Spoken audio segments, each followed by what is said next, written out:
الحمدللہ سبحان اللہ بحمدہ عدد ما خلقہ ورضا نفسہ وزینۃ عرشہ ومداد کلماتہ من شیء الصلاۃ والسلام علیک یا رسول اللہ، الصلاۃ والسلام علیک یا حبیب اللہ، الصلاۃ والسلام علیک یا نبی اللہ، الصلاۃ والسلام علیک یا نور اللہ۔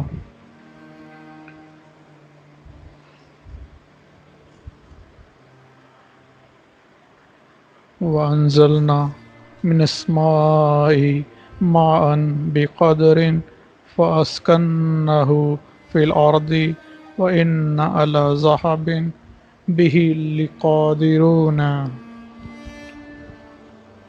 نحمد ونصلي على رسوله الكريم، أما بعد فأعوذ بالله من الشيطان الرجيم، بسم الله الرحمن الرحيم۔ السلام علیکم ورحمۃ اللہ وبرکاتہ۔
اور زمین سے یہ سب ناپید ہو جائیں گے۔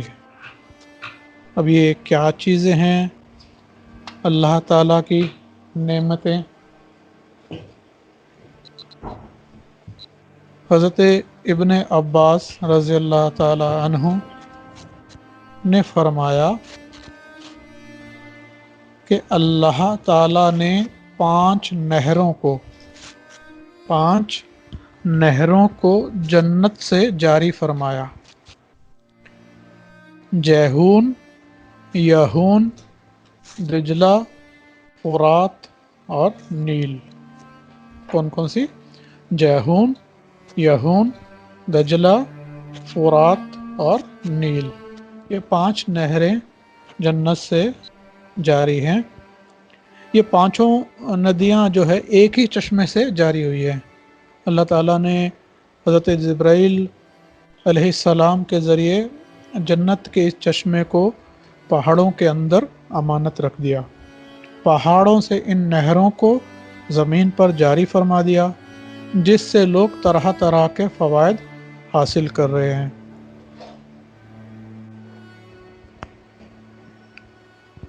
جب یاجوج ماجوج کے نکلنے کا وقت ہوگا تو اللہ تعالی حضرت جبرائیل علیہ السلام کو زمین پر بھیجے گا اور وہ 6 چیزوں کو زمین سے اٹھا لیں گے۔ قیامت کے نزدیک جب یاجوج ماجوج نکلنے کا وقت آئے گا، اس سے پہلے اللہ تعالیٰ 6 چیزوں کو زمین سے جبرائیل علیہ السلام کے ذریعے سے اٹھا لیں گے۔ وہ زمین سے اٹھانے والی 6 چیزیں کیا کیا ہے؟ سب سے پہلی چیز قرآن مجید۔ اللہ اکبر۔ دوسری چیز ہر طرح کے علوم، تمام علوم، ہر طرح کا علم یعنی تمام علوم اس سے پہلے اٹھا لیے جائیں گے۔ اور تیسری چیز حجر اسود، جو کعبہ شریف میں ایک پتھر ہے جس کو ہم دوران طواف بوسہ دیتے ہیں، اور یہ اعتقاد ہے کہ ان کو بوسہ دینے سے ہمارے پورے گناہ معاف ہو جاتے ہیں۔ وہ حجر اسود بھی کیونکہ جنت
تو اس سے پہلے کہ قرآن اور ہر طرح کا علم دنیا سے اٹھا لیا جائے، یہ ہمارے لیے نعمت کی بات ہے، شکر گزاری کی بات ہے کہ ہم اس سے کچھ فائدہ اٹھا سکیں۔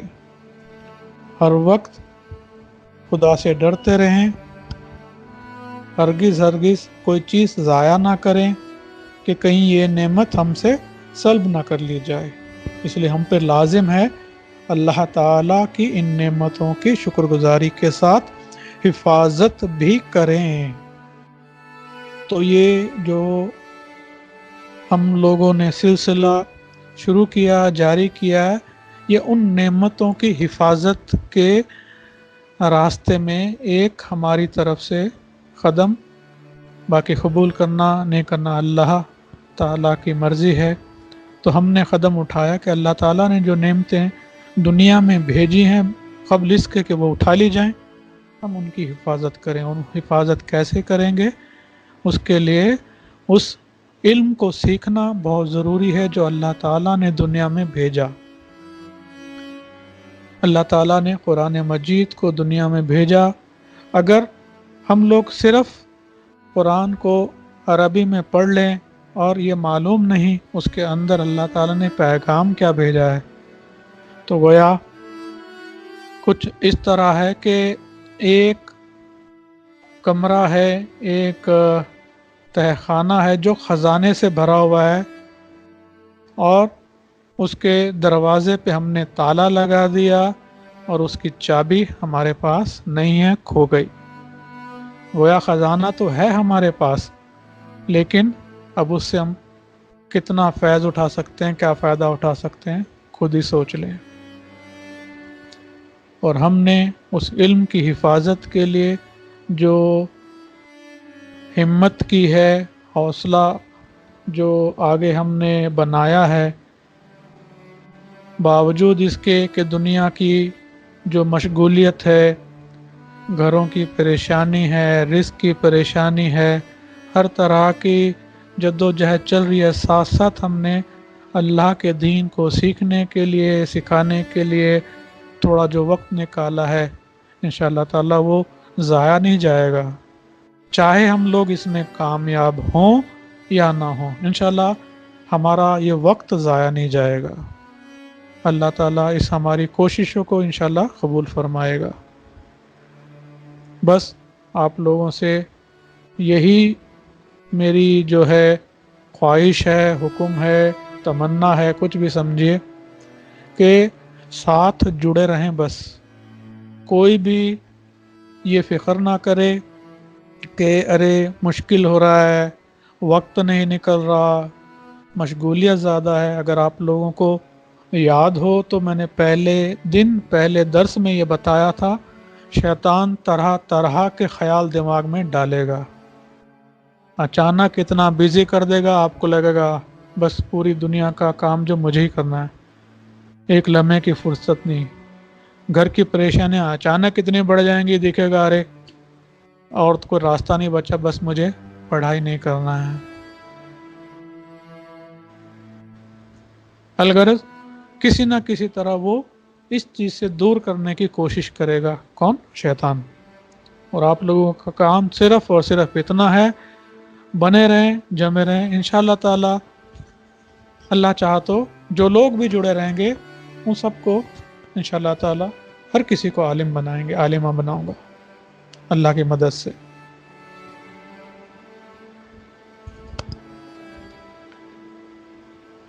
میرے کو 2-3 لوگوں کے جو ہے میسیجز ملے تھے، وہ لوگ بول رہے تھے کہ حضرت مشکل ہو رہی، وقت نہیں نکل رہا، سمجھ میں نہیں آ رہا، عمر کا تقاضا ہے۔ تو سب کے لیے یہی پیغام ہے، یہ شروع کے 3 مہینے بالکل بھی کچھ مت سوچئے، آپ کو کیا آ رہا ہے، کیا نہیں آ رہا، سمجھ میں آ رہا ہے، نہیں آ رہا، بالکل بھی فکر مت کریے، کوئی پریشانی نہیں۔ میں شروع میں 3 مہینے رکھا بھی اس لیے میں نے کہ آپ لوگ ہے اس چیز سے بالکل مانوس ہو جائیں، وقت پہ بیٹھنے کے، جو لفظ ہم لوگ بولتے ہیں ان الفاظ کو سننے کے لیے، وہ لفظ ذہن میں بیٹھنے کے لیے، اور بس ایک کام آپ لوگوں کو کرنا ہے رات میں سونے سے پہلے ایک زیادہ دیر نہیں، صرف 15 منٹ بس. کوئی بھی اردو کی کتاب لیں، میں جو پڑھا رہا ہوں، حدیث کی کتاب لیں یا کوئی رسالہ لیں، کوئی پیپر لیں، جو بھی آپ کا دل کر رہا ہے، 15 منٹ گھڑی دیکھ کے بیٹھیں اور پڑھنے کی کوشش کریں. چاہے اردو آتی ہے نہیں آتی، روانی ہے نہیں ہے، انشاءاللہ تعالیٰ آپ دیکھیے 1 مہینے 1.5 مہینے کے بعد کیسے روانی آ جائے گی. پریشان ہونے کی بالکل ضرورت نہیں ہے، انشاءاللہ تعالیٰ ہم اس کو انشاءاللہ تکمیل تک پہنچائیں گے انشاءاللہ.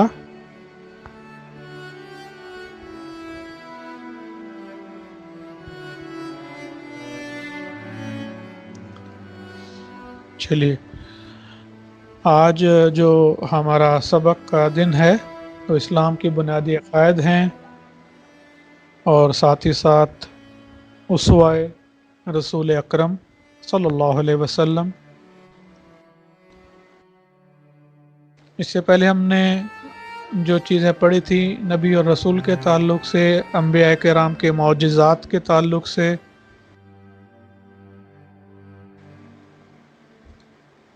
اس میں صرف یاد دہانی کے لیے، ریویژن کے لیے 1-2 سوال کر رہا ہوں، لکھ کے بتائیے.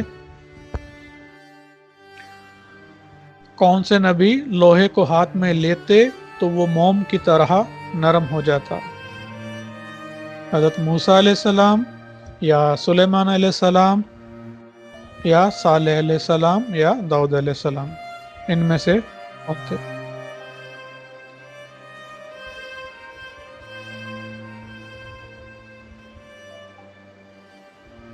ماشاءاللہ پورے لوگوں نے صحیح جواب دیا. کون سے نبی 3 میل سے چونٹی کی آواز سن کر مسکرائے تھے؟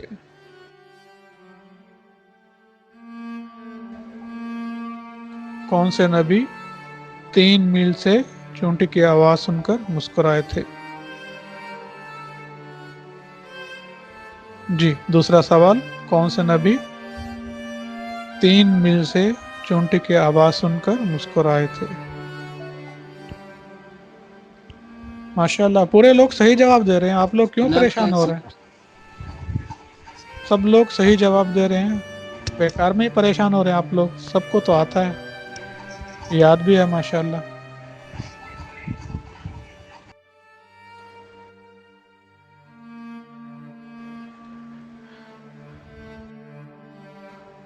زبور آسمانی کتاب، زبور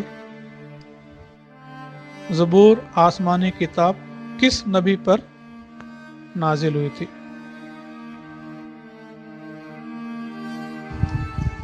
داؤد علیہ السلام.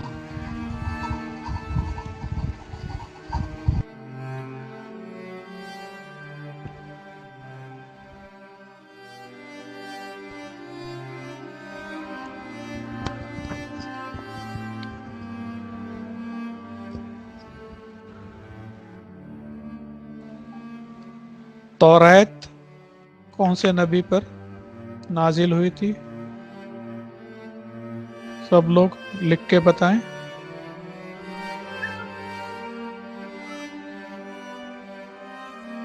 توریت کون سے نبی پر؟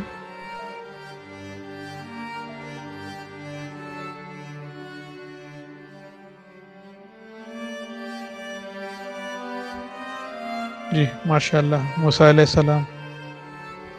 انجیل کون سے نبی پر نازل ہوئی تھی؟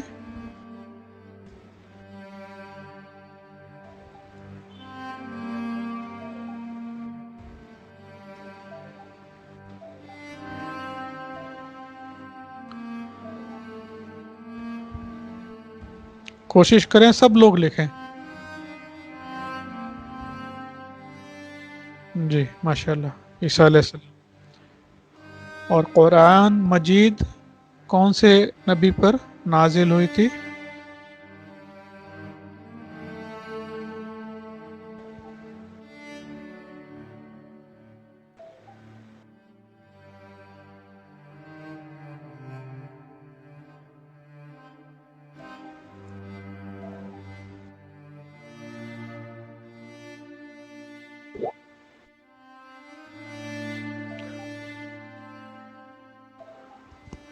ہمارے آقا نبی کریم صلی اللہ علیہ وسلم پر۔ ماشاءاللہ سب لوگوں نے بہترین اور صحیح جواب دیے۔ اللہ اسی طرح ہمارے یادداشت کو، ذہن کو پختہ بنائے، تر و تازہ رکھے، اور علم دین کو اس میں سمانے کے لیے، سیکھنے کے لیے، اس کے فہم کو سیکھنے کے لیے کھول دے۔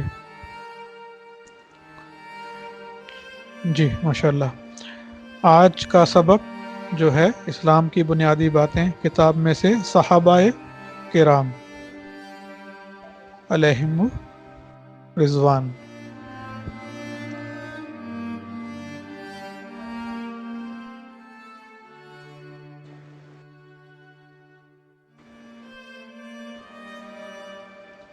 انشاءاللہ یہ اسلام کی جو بنیادی باتیں میں بتا رہا ہوں، یہ حصہ اول ہے۔ حصہ دوم میں یہی چیزیں دوبارہ تفصیل سے آئیں گے آپ لوگوں کے لیے انشاءاللہ۔ اس میں پوری تفصیل آئے گی کہ ہر چیز کا جو ہے وجہ تسمیہ کیا ہے، اس کا مطلب کیا ہے، اس میں جو اور تفصیل ہے کہ فرق جو بتایا جائے گا انشاءاللہ وہ بھی معلوم ہوگا۔ صحابہ کرام، صحابی کسے کہتے ہیں؟ صحابی جس نے، صحابی بتا سکتا ہے کوئی کس کو کہتے ہیں؟ جی بتائیے۔ جس نے حضور کو ایمان کی حالت میں دیکھا، چاہے ایک لمحہ کیوں نہ ہو۔ اور کوئی؟ بولو جی۔ السلام علیکم ورحمۃ اللہ وبرکاتہ۔ مجھے وعلیکم السلام ورحمۃ اللہ وبرکاتہ۔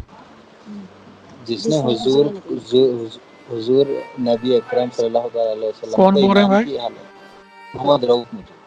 جی رؤف صاحب تھوڑا زور سے بولیے۔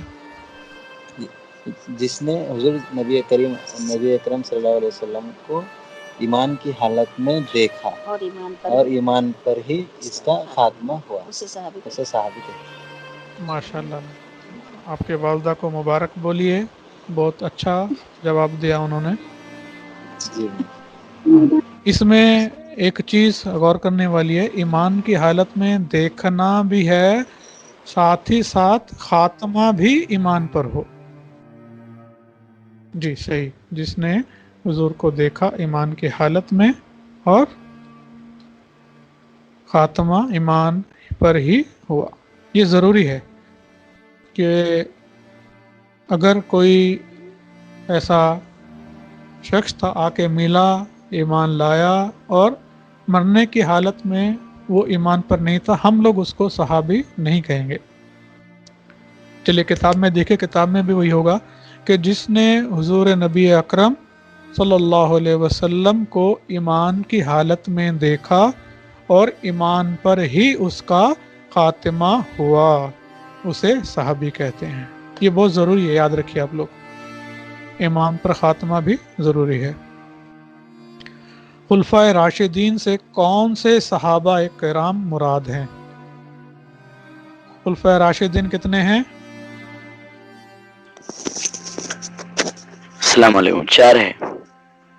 بیٹا لکھ کے بتائیے، مائک بار بار مت کھولیے آپ لوگ، میں جب بولوں مائک کھولیے تو تب مائک کھولنا۔ جی صحیح بولے، 4۔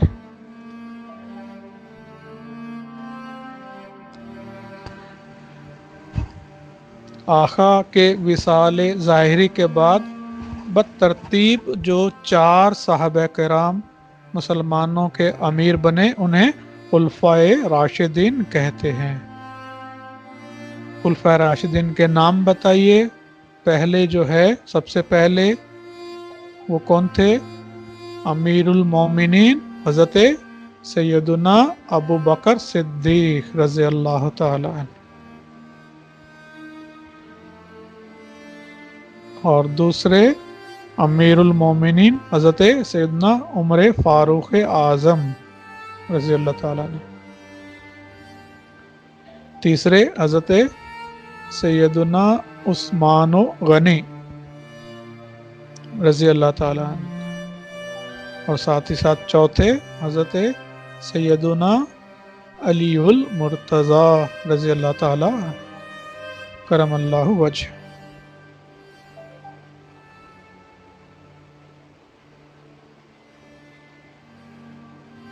صحیح۔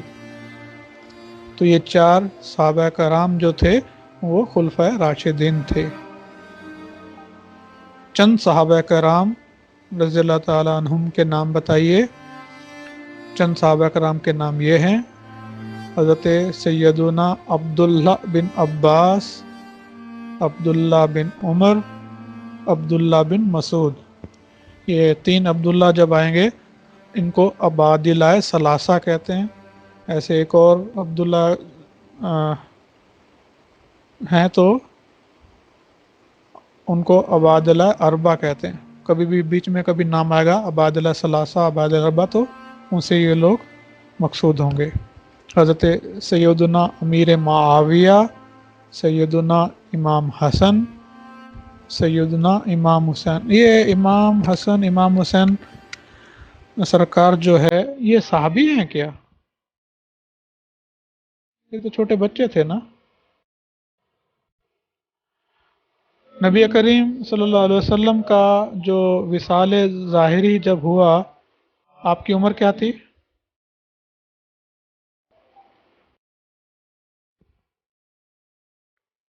نبی کریم کا جب وصال ظاہری ہوا تو نبی کریم کی عمر کیا تھی؟ لکھ کے بتائیے۔ جی، اس وقت حسنین جو تھے آقا کے نواسے، تو وہ تو بہت چھوٹے بچے تھے اس وقت، تو ان کو صحابہ کہنا صحیح رہے گا؟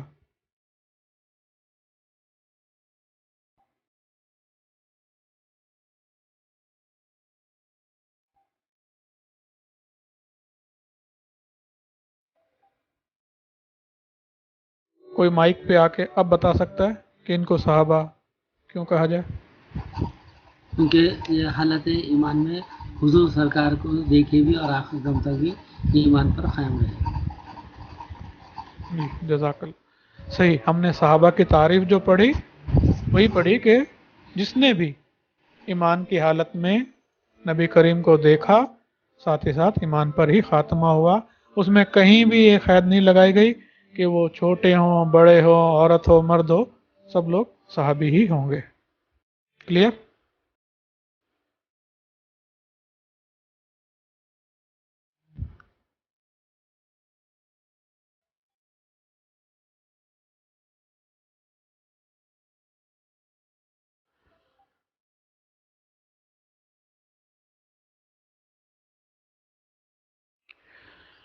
آگے ایک آقا کا فرمان ہے کہ جنت میں درخت لگائیے۔ اگر آپ چاہیں تو اس دنیا میں رہتے ہوئے صرف 1 سیکنڈ میں جنت کے اندر ایک درخت لگوا سکتے ہیں۔ 1 سیکنڈ میں جنت کے اندر ایک درخت لگا سکتے ہیں، اور جنت میں درخت لگانے کا طریقہ بھی نہایت ہی آسان ہے۔ ابن ماجہ شریف کی ایک حدیث پاک میں یہ 4 کلمات میں سے جو بھی کلمہ کہیں کوئی بھی ایک، تو جنت میں ایک درخت لگا دیا جائے گا۔ کون سے کلمے وہ؟ سبحان اللہ، الحمدللہ، لا الہ الا اللہ، اللہ اکبر۔ کوئی بھی ایک کلمہ جب ہم زبان سے نکالتے ہیں اسی وقت ہمارے نام کا ایک درخت جنت میں لگا دیا جاتا ہے۔ سبحان اللہ۔ تو کوشش کریں آپ لوگ بھی، کوئی بھی ایسی چیز سنیں تو سبحان اللہ بولے، الحمدللہ بولیں، یا ویسے ہی سبحان اللہ، الحمدللہ، لا الہ الا اللہ، اللہ اکبر، جو اس کا ورد بھی کر سکتے ہیں آپ لوگ۔ انشاءاللہ ہر لمحہ ہمارے نام کے جو ہے وہاں پہ درخت جنت میں لگائے جائیں گے۔ جی، اگلا سبق اولیاء کرام۔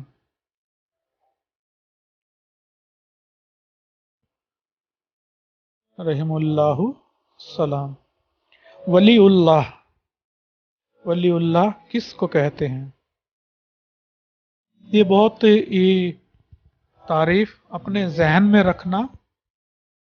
ہمارے ذہنوں میں جو ولی کی، اولیاء کی جو تصویر ابھرتی ہے وہ اکثر کرامات سے تعلق ہوتی ہے کہ فلاں ولی کی فلاں کرامات ہے، انہوں نے ایسا کر دیا، انہوں نے ایسا کر دیا، وہاں گئے تو ایسا ہو گیا۔ لیکن شرعی حساب سے، کیونکہ آپ لوگ عالموں کی فہرست میں جڑنے والے ہیں، تو آپ لوگوں سے جب پوچھا جائے کہ ولی کون ہوتا ہے، یا آپ لوگ خود بھی ذہن میں خیال کریں کہ فلاں شخص ولی ہے، تو اس کی تعریف آپ کو معلوم ہونی چاہیے۔ وہ کیا ہے کہ اپنی خواہشات کو اللہ عز و جل اور اس کے رسول کریم صلی اللہ علیہ وسلم کی محبت میں فنا کرنا۔ کیا ہے؟ اپنی خواہشات کو اللہ اور رسول کی محبت میں فنا کرنے اور ہمیشہ ان کی اطاعت و فرما برداری کرنے والے مسلمان بندے کو ولی اللہ کہتے ہیں۔ سمجھ میں آیا؟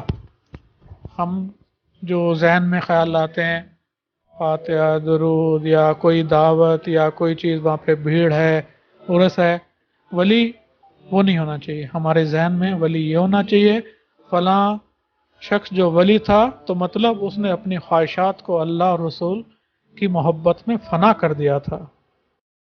اور کبھی بھی کسی شخص پہ پاس جاتے ہیں تو کوشش کرنا چاہیے اس کی اچھی عادات کو اپنانا چاہیے، جو بھی ان کے اچھے اعمال ہیں انہیں سیکھنا، اپنی زندگی میں اتارنا۔ یہ صحیح حساب کی جو ہے حاضری ہوتی ہے۔ کہیں بھی جاتے ہیں وہاں سے کچھ لے کے آنا، تو یہ چیز لے کے آنا کہ انہوں نے کیا اللہ اور رسول کی محبت میں کیا تھا، اپنی خواہشات کو فنا کیا۔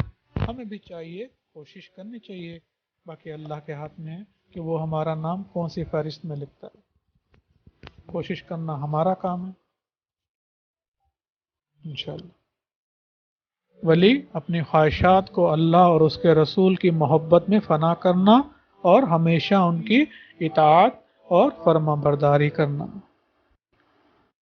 چند اولیاء کرام کے نام بتائیے۔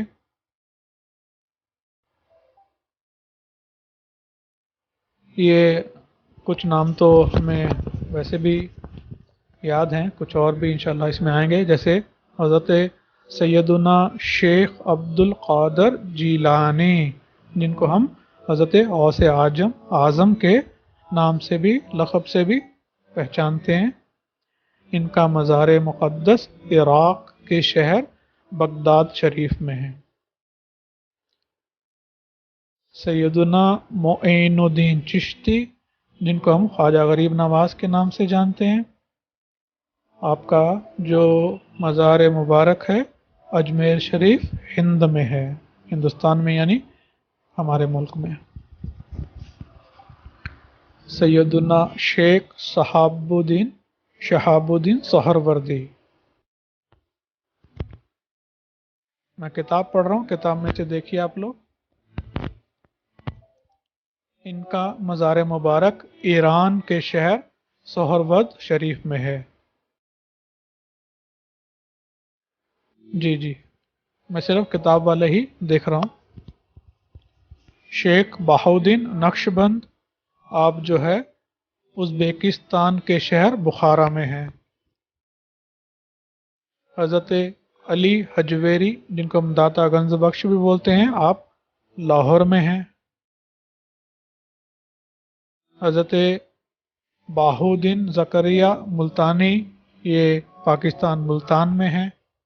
بابا فرید الدین گنج شکر، آپ بھی پاکستان کے شہر پاکپٹن شریف میں ہیں، اور یہاں پہ انہوں نے کتاب کی انہی کے مکتبے کی ہے تو انہوں نے ان کا نام بھی ذکر کیا ہے۔ حضرت سیدنا امام اہل سنت مولانا شاہ امام احمد رضا خان، ان کا مزار پاک ہند کے شہر بریلی شریف میں ہے۔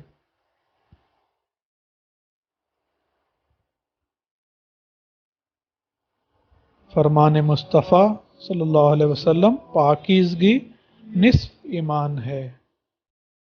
جہاں پاکیزگی کی بات چلی، اب یہاں سے جو ہمارا درس شروع ہوگا عبادات کے تعلق سے ہوگا۔ عبادات میں جو ہے وضو کے تعلق سے، نماز کے تعلق سے، غسل کے تعلق سے، وہ چیزیں بہت ہی مختصر انداز میں دیکھیں گے ہم لوگ، چھوٹا چھوٹا کہ اس کے فرائض کیا ہیں، اس کے جو ہے واجبات کیا ہے، بہت ہی ایک چھوٹے انداز میں انشاءاللہ جب اس کا دوسرا حصہ شروع ہوگا اس میں پھر تفصیلی انداز میں دیکھیں گے اس کو کرنے کا طریقہ، یا اور بھی کوئی مسئلے ہے تو انشاءاللہ اس میں دیکھیں گے۔ چلیے اس درس کو آج یہاں پہ روک دے کے انشاءاللہ دوسرا جو ہمارا سبق ہے آج اسوہ رسول اکرم، اس کی طرف بڑھتے ہیں۔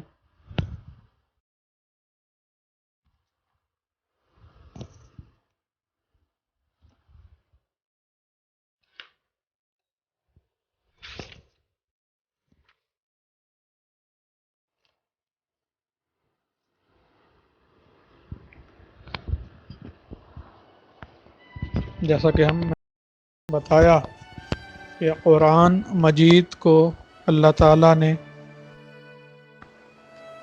قیامت سے پہلے اٹھانے کا ارادہ فرما لیا ہے، لیکن جب تک وہ یہاں دنیا میں موجود ہے تو اس کی حفاظت کا ذمہ بھی اللہ تعالیٰ نے لیا ہے۔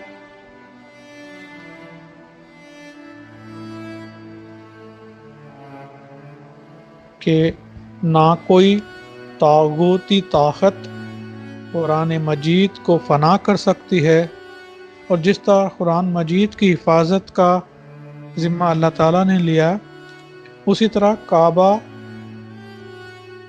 مکہ مکرمہ میں جو کعبہ ہے اس کے تعلق سے بھی روایت ہے کہ نہ کعبہ کو صفائے ہستی سے مٹا سکتی ہے، کیونکہ خداوند کریم ان دونوں کا محافظ اور نگہبان ہے۔ اس تعلق سے قرآن میں وہ ایک سورہ بھی ہے،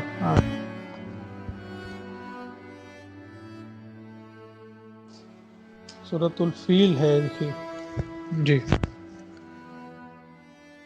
أَلَمْ تَرَ كَيْفَ فَعَلَ رَبُّكَ بِأَصْحَابِ الْفِيلِ۔ تو اس کا جو واقعہ ہے وہ بھی بہت دلچسپ ہے کہ کیسے اللہ تعالیٰ اپنی جو ہے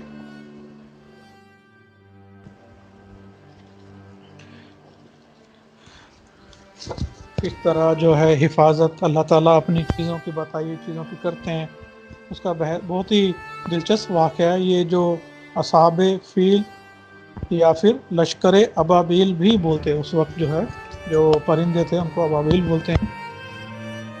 ہوا یوں تھا کہ یمن اور حبشہ کا جو بادشاہ تھا اس کا نام تھا ابرہہ۔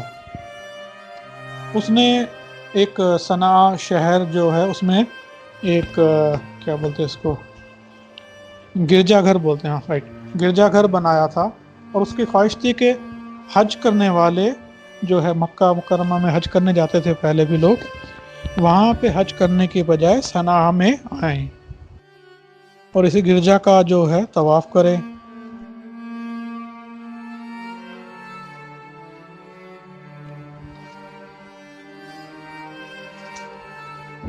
لیکن جو عرب کے جو قریش تھے ان لوگوں کو یہ بات شاق گزری، چنانچہ قریش کے قبیلہ بنو کنانہ کے ایک شخص نے آپے سے باہر ہو کر صنعاء کا سفر کیا اور ابرہہ کے جو گرجا گھر میں داخل ہو کر کچھ گندگی کر دی، اس کے در و دیوار کو نجاست سے آلود کر دیا۔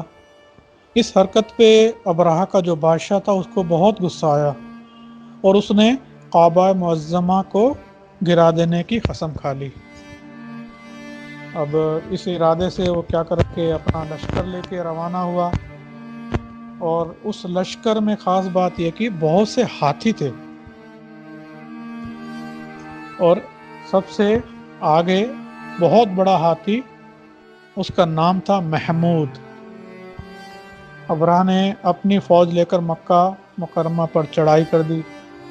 اب اہل مکہ کے سب جانوروں کو اپنے قبضے میں لے لیا۔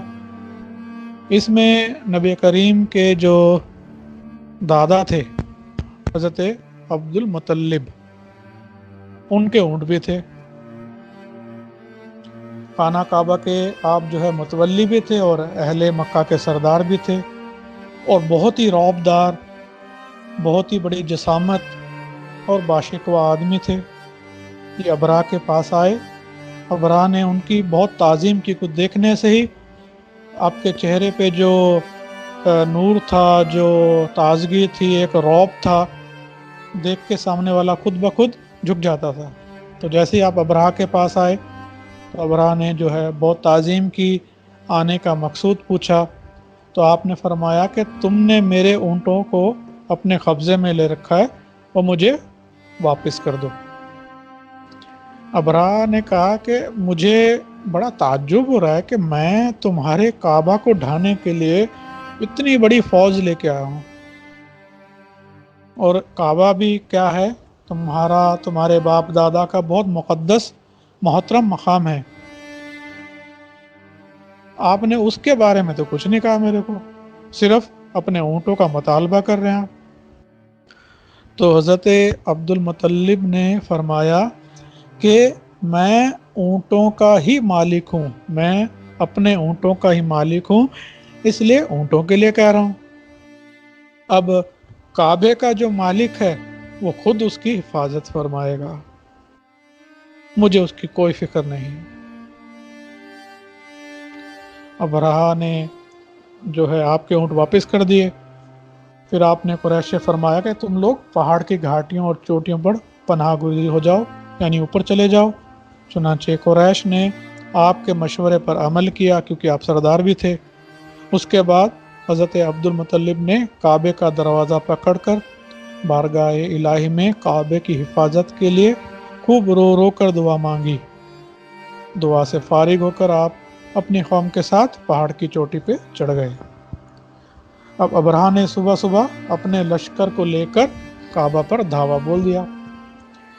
ہاتھیوں کو چلنے کے لیے اٹھایا، لیکن ہاتھیوں کے پیش جو سب سے آگے تو محمود جو سب سے بڑا تھا، وہ کعبے کی طرف نہ چلا، جس طرف اس کو چلاتے تھے چلتا تھا، مگر اگر کعبے کی طرف اس کو چلاتے تو وہ بیٹھ جاتا، دوسری طرف لے جاتے وہ چلنے لگ جاتا۔ ابھی یہ باتیں چلی رہی تھی کہ اللہ تعالیٰ نے سمندر کی جانب سے پرندوں کا لشکر بھیج دیا، اور ہر پرندے کے پاس 3 کنکریاں تھیں، 2 پنجوں میں، 1 چونچ میں، اور ان پرندوں کا نام ابابیل۔ ابابیلوں کے اس لشکر نے ابرہہ کی فوجوں پر اس زور کی سنگباری کی کہ ابرہہ کی فوج بدحواس ہو کر بھاگنے لگی، مگر کنکریاں گویا چھوٹی چھوٹی تھی، لیکن وہ قہر الہی کے پتھر تھے کہ پرندے جب ان کنکریوں کو گراتے تو وہ سنگریزے فیل سواروں کو کھود کر، ان کے سر کو توڑ کر، جسم کو چیر کر، ہاتھی کے بدن کو چھیدتے ہوئے زمین پر گرتے تھے۔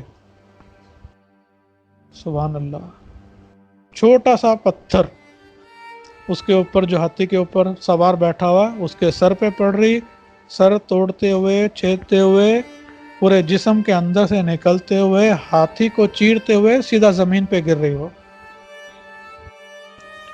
ہر کنکری پر خاص بات اس شخص کا نام لکھا تھا جو اس کنکری سے ہلاک کیا گیا۔